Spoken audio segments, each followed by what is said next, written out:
Okay, today we're looking at believing or knowing. The quiet stirring of spirit.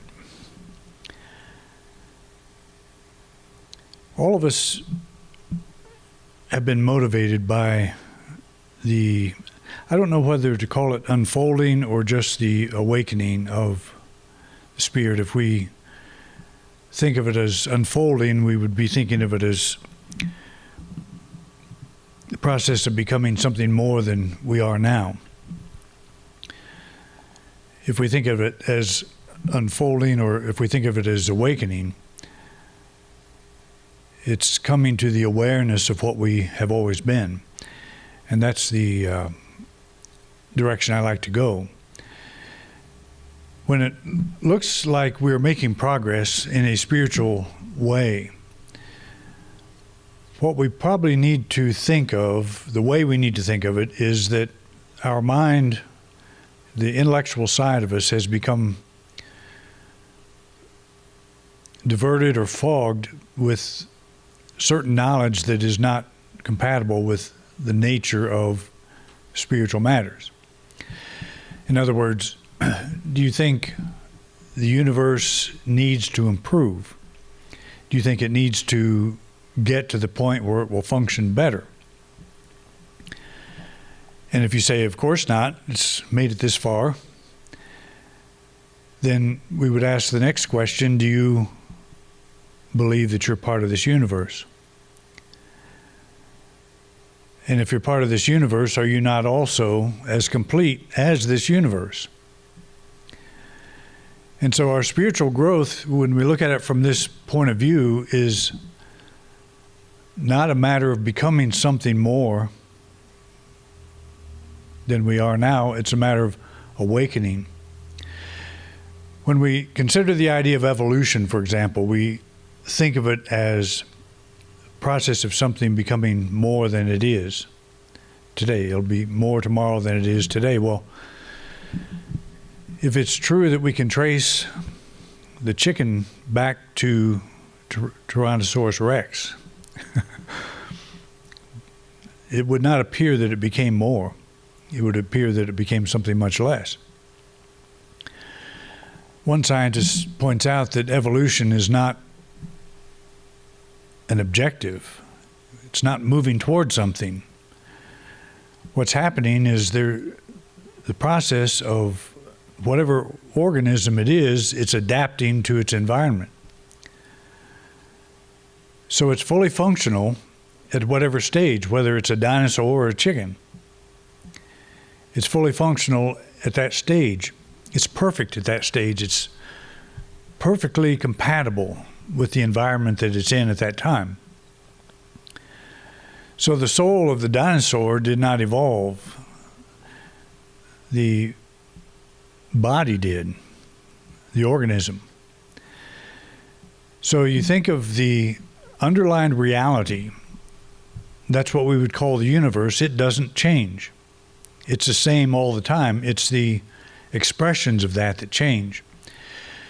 And so we get into this spiritual teaching thing and we say, well, I don't know as much as I would like to, so I must need to know more. I must need to learn more.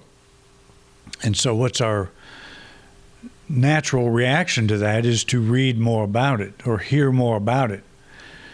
Go to seminars or do whatever we need to do to add more information about this spiritual dimension, to put more information into our intellectual mind.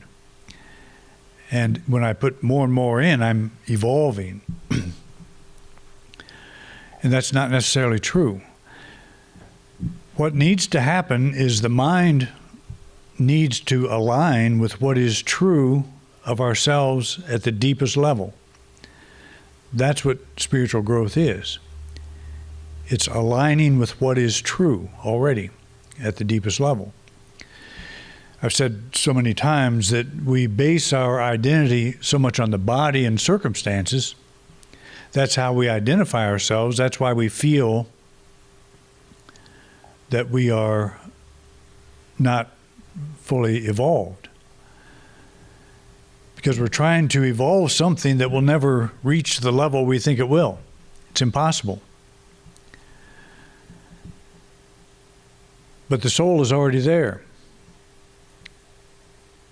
And this is important to know because the reason you are sitting here today or sitting listening to this message through YouTube is because something in you said, where I am is I'm not getting the right answers. And what is it that's saying that? That's the thing we want to look at. There's something in me that knows what is true. And that something is the thing that's prompted me to move in this direction. There's no reason to leave a megachurch, for example, and come to one like this. It's not a popular choice. It's not one a lot of people understand. So why would we do it? It's because there's something in us that overrides what we have been taught. And most of us have been exposed to the mainstream theology. Most of us are familiar with heaven and hell. I was listening again to an interview with somebody that was sure they were going to hell.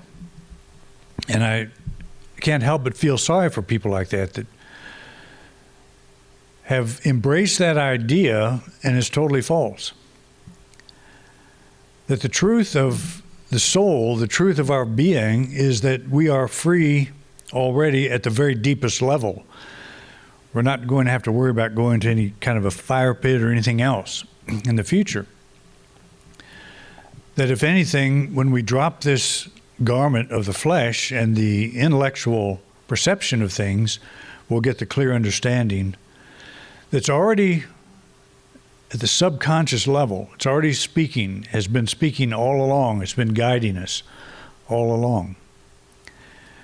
And sometimes we minimize that. We don't quite understand what that is. But if you wonder if you've ever heard the still small voice of God, just ask yourself, why am I here? Why am I pursuing this path when it's not the most popular path in the world to pursue? Something set you apart. Something told you to get off that superhighway of mainstream thinking and take that little dirt path that veers off to the side, the one that only you can go on. It's a pretty amazing thing when you think about it. If you pray for guidance, the best way to pray for guidance is to affirm you're already being guided, because that's absolutely true. We get caught up in the stuff that is in this world, all the stuff we have to do in this three-dimensional world, and we can get distraught by it. But it always passes, and we always come back to this. It's like that axle that doesn't turn at the center of as the wheel turns around, it doesn't. It's that still center that never spins. And we get out there in that wheel area and we spin around with it and we hang on for dear life. And then we remember, get back to that place that's not moving, back to that center. Because that's the thing that brought us to this point. I love this thing that Emerson said. He said, I'm a better believer, and all serious souls are better believers in the immortality than we can give grounds for. I don't know why the word "the" is in there, but it is. I'm a better believer, and all serious souls are better believers in immortality than we can give grounds for. What he's saying is, something in me knows I'm eternal, but I can't prove it. I can't lay out the intellectual proof for that. And what he's saying is that we're all guided by that type of feeling. That we're better believers than maybe we can explain to somebody. Why am I on this path? I can't explain that to just anyone. I can explain it to people like you. But I can't explain it to everyone because not everyone understands this. What a lot of people think is if you don't think mainstream Christian, you're an atheist. And that's absolutely not true. If you don't think like you're supposed to, then you're thinking wrong. You're not going to be saved. That's not true. Well, it is true. You're not going to be saved because there's nothing to be saved from. So it's already a done deal. You've got the get out of hell free card already. There's nothing to worry about. I think living daily life is probably the greatest challenge and the closest thing to hell we'll ever come to, is going through life on a daily basis and trying to enjoy it, trying to get the most out of it. Because the time will come when we lay this aside and we experience the freedom of the soul. You may not believe that. You may not accept it. You may not have come to that yourself, but I have, and I have no hesitation whatsoever to stand up here and say that. We're all okay. There's no chance that we will ever end up in a horrible place. We've probably been to about as bad a place as you can be sometime in our life, sometime in this earthly life. And I'm not sure which one I would put on number one in my list, but there's been a couple. There's a big difference between believing something to be true and knowing it is true. On our spiritual quest, it is important for us to make this distinction and see where we stand with our spiritual ideals. Do we embrace them because they make sense, or do we embrace them as the result of direct revelation or through some experience?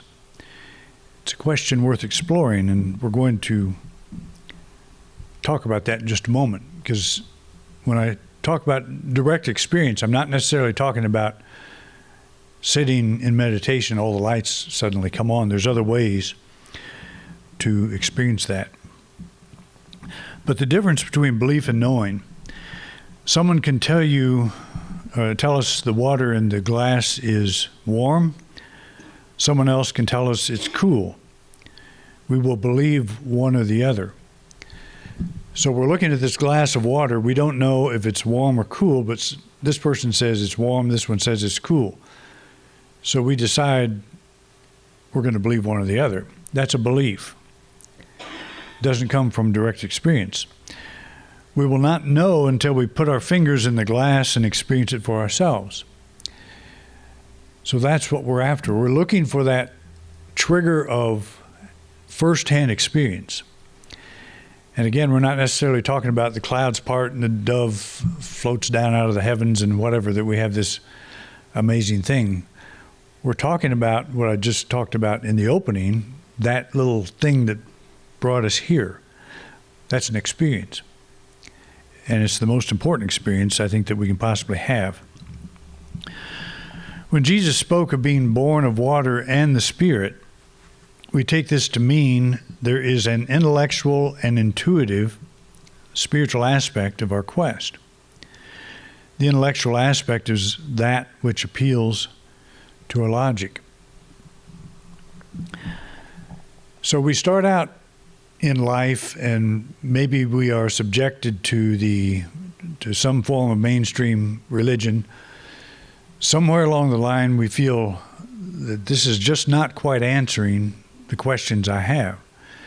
And maybe we pick up a book, maybe somebody gives us a daily word, maybe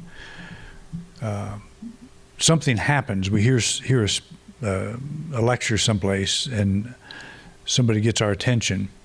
This is what happened to Myrtle Fillmore when she was struggling with tuberculosis, and she was in a meeting where Dr. E.B. Weeks said, "You are a child of God, therefore you cannot inherit sickness." And she latched onto that one idea to the point where she was able to turn around her illness. It took her a couple of years to do it. But that was a thought that hit her prepared mind. She was already there, but nobody had ever said anything like that she could remember. So Dr. E.B. Weeks his was not the voice of truth. His was the voice that articulated what she must have known already at a deeper level. And here a man said it. She heard it. It was reflected, echoed at the intellectual level. And she grabbed that. And there's a reason that we grab these things. It's because we're already there. That's an experience, and it's the most powerful experience all of us have. What caused us to rise up out of our old way of thinking and move into something new, something that's not that popular? And I don't care what people say, the mystical side of spiritual teachings is not the most popular in the world. It's the least understood. It's why I think Jesus, as the mystic, lost his message to the evangelists that followed, to the apostles. If you read the book of Acts, as I have pointed out, all of the apostles go out and start teaching. They don't teach anything that resembles what you'll find in those mystical passages from the Gospels. Jesus taught the kingdom is within you. They were teaching the kingdom is coming. They didn't get it. And I'm not saying the apostles didn't get it. I'm saying the writers of the Gospels didn't get it. And the writer of Acts was Luke. Luke Acts should be 2 volumes of by the same author. It's very clear that Luke does not get the mystical side of this kingdom thing is within us. That which we are looking for. God is spirit, not an old man in the sky that's going to send his son back a second time to bring the kingdom. What people did is they fell away from the teachings of Jesus. It's within you, and it's difficult to find it. But it's pushing you now. It's a voice that you're familiar with. Go into your inner closet, shut the door, pray in secret to your Father, and you'll get a response. But when Jesus is gone, there's nobody around to teach that. Nobody around that really understands what that means. And so they revert back to the old Jewish, the Messiah is going to come again. He's been here and he's going to come back. It's the exact same model that the Jews were already familiar with. So they revert to an old way of thinking. They pick up the old wineskins again. Without Jesus there to explain what it means to awaken from the inside, to listen to that still small voice and be guided by it, to pray to your Father. Not to my Father, but to your Father. That's find your source. So they didn't understand that. They revert back to, well, he's coming. He's coming back. So we're all going to stand around looking up in the sky, and the clouds are going to part. If you read Revelation, it gives a very descriptive view of how all this is going to happen.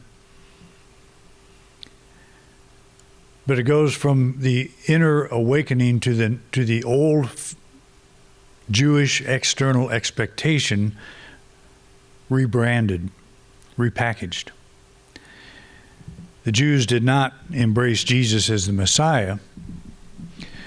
Another interesting thing about this whole thing is, too, that the Sadducees and at least a faction of the Pharisees did not want a Messiah to appear.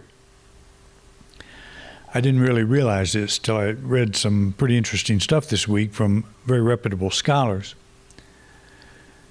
The reason they did not want a Messiah to appear is because they had a very comfortable relationship with Rome. They were extremely wealthy. They're the ruling class. If a Messiah comes back, he's going to upset the apple cart. He's going to ruin it all. He's going to overthrow the Romans. Well, the Romans are the ones that are causing us to make our money. We've got this wonderful temple tax. That's how we make our living. And if that's destroyed, which it was in 70 A.D., and the Sadducees disappeared, basically, they didn't want that to happen. So this guy comes along and people are saying, is this maybe the Messiah? Their antenna would go up. We've got to get rid of him if he gets too popular. So they wanted the old system to come back. Let's wait for a Messiah. Let's don't act as if that which would save us from our suffering is here now. That doesn't pay so well. What pays well is to sit on the edge of your seat and wait. It's coming. And it's coming in our lifetime. That was Paul's message. He's coming back within our lifetime. That really had people on the edge of their seat. Paul started writing around 50 AD, and he's really responsible for the Christian language we use today. Paul was not, I'm pretty convinced, was not a mystic. Some people claim that he was. I think he had an experience that totally changed his life, but he did not get the message of Jesus. In fact, he didn't know Jesus, had no experience with Jesus at all except in his vision. There are people today that have near-death experiences that claim they meet Jesus, but the Jesus they tend to meet is the one straight out of Bible school. So I'm very skeptical of that Jesus. I have full belief that they had some experience, but that experience is colored by their own consciousness, by their own expectations. Some people claim to meet God when they pass. Others, most of them just say they meet this being of light. But some say he's just like it says in the Bible, the beard and the long hair and the sandals and the robe and all that stuff. Well, that God does not exist, never has, except on this ceiling of, where is that, Vatican ceiling, whatever, Sistine Chapel, yeah. That's where it exists, in the minds of painters, and therefore in our minds. But this idea of being born of water and spirit is a twofold process. When I first discovered unity, I'm trying to remember, I think it was about 1970. One of the things that stood out to me was that it appealed to my sense of logic. Spiritual principles were explained in ways that made sense. And reading this book, Lessons in Truth, was my baptism by water. That building is the public library where I found the book Lessons in Truth way back then, and it looks almost identical now as it did then. I remember walking in those front doors, and I went to the back of the library looking for some other material on a class project I was working on, and on my way out, on the very top shelf on my left, I looked up and saw the spine of this book. It said Lessons in Truth. I found this picture of this book, and it was exactly the same one, kind of a brownish red, ugly as all get out, so you can't judge a book by its cover. Who would pick up a book like that? It wasn't the cover that caught my attention, it was the title. That's a strange title, Lessons in Truth. I gave that book to a woman many years later, and many years ago. She didn't even read it. She just handed it back to me a couple of days later and said, how could anybody think they can give lessons in truth? Who has the knowledge to do that? Very offended by it. And that didn't even cross my mind. I just thought, this person will get something out of this. Well, they didn't. So I learned pretty quickly that we don't all hear the same or see the same things. But when we are ready to hear it, we'll find it in some of the strangest places. Dr. Ernest Wilson, one of our ministers that lived a long time ago, you know of him, said somebody told him they found one of his books in a trash can. He said, what was my book doing in a trash can? I shared the story of a woman that came to our church in Missouri, said she saw my name and phone number on the wall of the bathroom. I had to have her explain what she meant by that. And what it was the person that was attending our church was redoing her bathroom, and I did bulletin backs just like I do now. She was cutting those off and pasting them on the bathroom wall. So I, needless to say, breathed a sigh of relief. But it's interesting. But anyway, reading that book, it lit up all my intellectual lights. It was like Emily Cady wrote in a language that is very compatible with mainstream Christian terminology, but presented in a way that made spiritual sense to me. And so why is that true? Why did that happen? And it's true because something deep in me was ready. It was coming out into the intellect anyway. But then here's a person that could actually say what I was feeling but could not articulate. So that's an experience. It had nothing to do with me sitting down quietly and opening my mind to the presence and having this awakening. And that did happen. It happened several years later, and it happened in this little house. This is a house that I lived in before I married Beth, and then when I married Beth, we lived there also. On the right-hand side, it's a duplex, little duplex, in the town of Gower, Missouri. And that town, I think, is about 1,200 people now. It was probably 1,000 then or so, I don't know. I know there's at least 2 less. But we had both of our kids in this place. But this is where I had my spiritual awakening. And that was many, many years ago. That tree that you see on the left was about 10 feet tall back then, so it gives you an idea. And the house itself was white. It looks like they've totally redone it.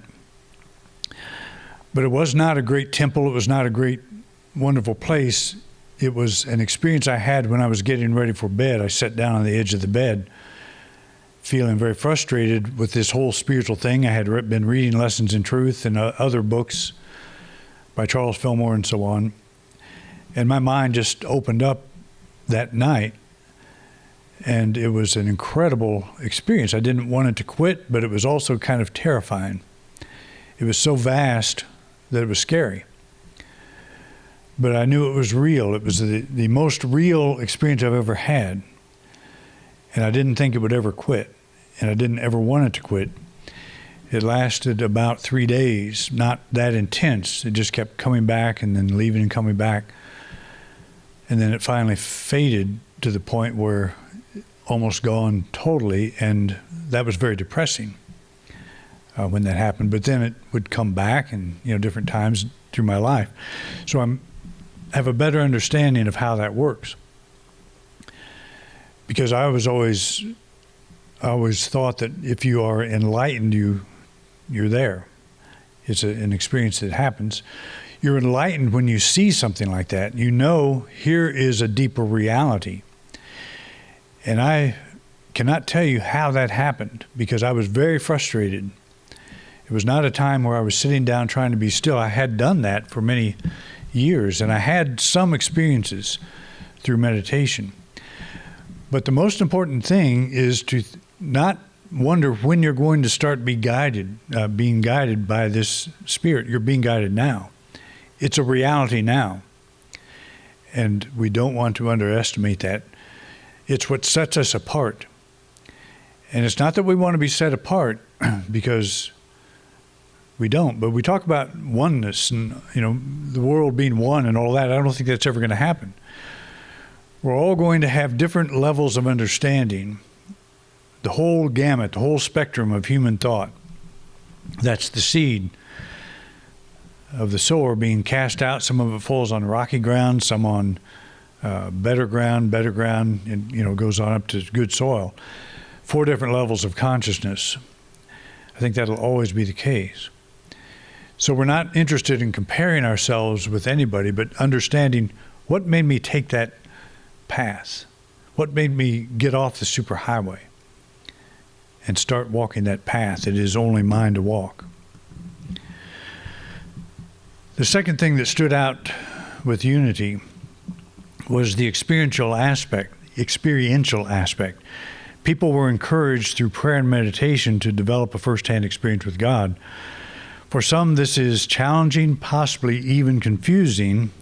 It certainly was for me, but it was also very enticing, and I wanted to know how to do that.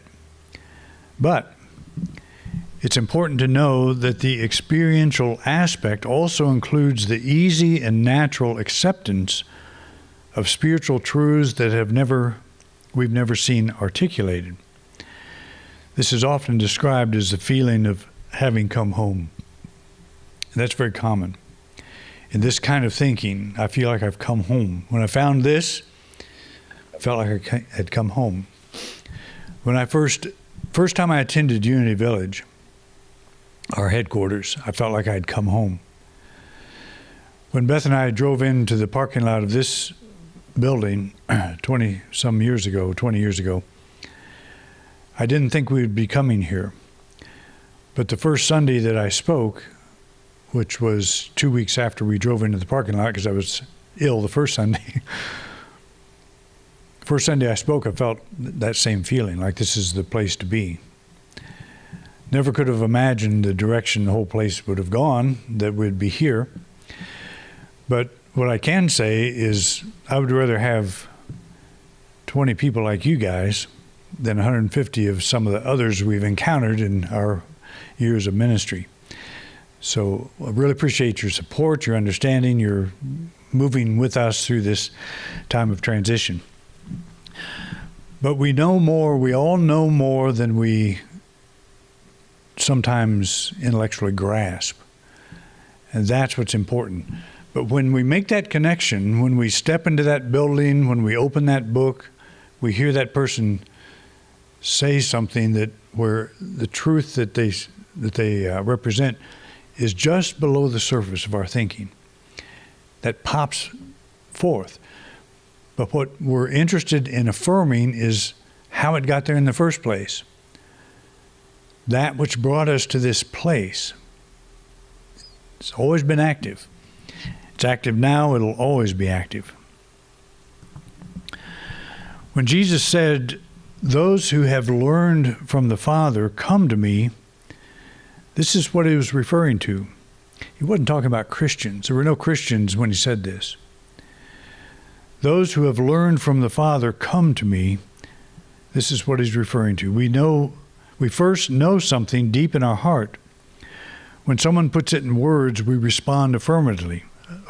We knew it before we heard it.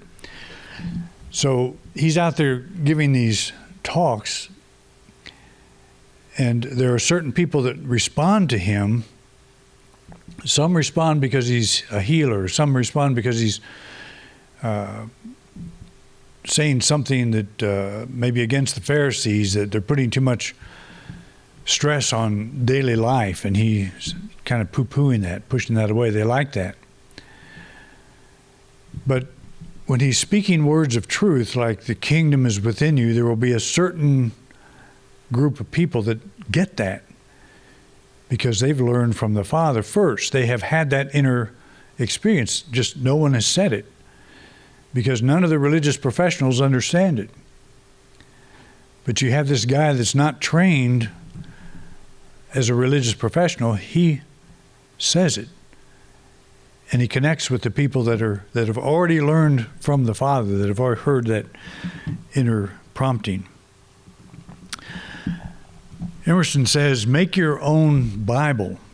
Select and collect all the words and sentences that in all your readings have been to you like the blast of a trumpet. And what is that? We read something that jumps out at us. I've said that for many years. I've pointed out that we highlight those passages in our inspirational books because they say what we've already felt. And he's saying the same thing. That write your own Bible. Just take what jumps out at you. And, I'm not suggesting that you go to the trouble of doing that. But understand the value. When you highlight something that means something to you, that means you already get it at a deeper level. So you honor that. I'm being guided now. Very important. We're prompted into a new way of thinking by a very quiet knowing that gradually rises to the surface of our consciousness. It's that still small voice of Scripture. The validity of this quiet voice is that it keeps us on a steady course in a definite direction. We may forget, veer momentarily, or live for seasons as if our inner inclinations have no practical value. But we always return to the promptings of our heart. Beliefs change, but our inner experiential knowing is a steady beacon that we will never lose. So what we're doing today is reaffirming or affirming our spiritual quest. You are where you are because of what you are, of who you are, what you already know. And we're all compatible in that regard, but you have been brought to this place by your own spiritual guidance. Very powerful realization to have. Thank you for watching this week's program. If you enjoyed this video, please share it with others. We want to reach as many people as we can, and we appreciate your help. If you'd like to help support this ministry, just click the donate card at the top right-hand corner of your screen. Your financial support means a lot to us. We have many subjects in our video lineup, so feel free to take a look. If there's a topic you don't see and would like me to address, just put it in the comment section. I'd love to know what's on your mind. To subscribe to this channel, simply click our logo. Thanks again for your interest in Independent Unity, and have a wonderful week.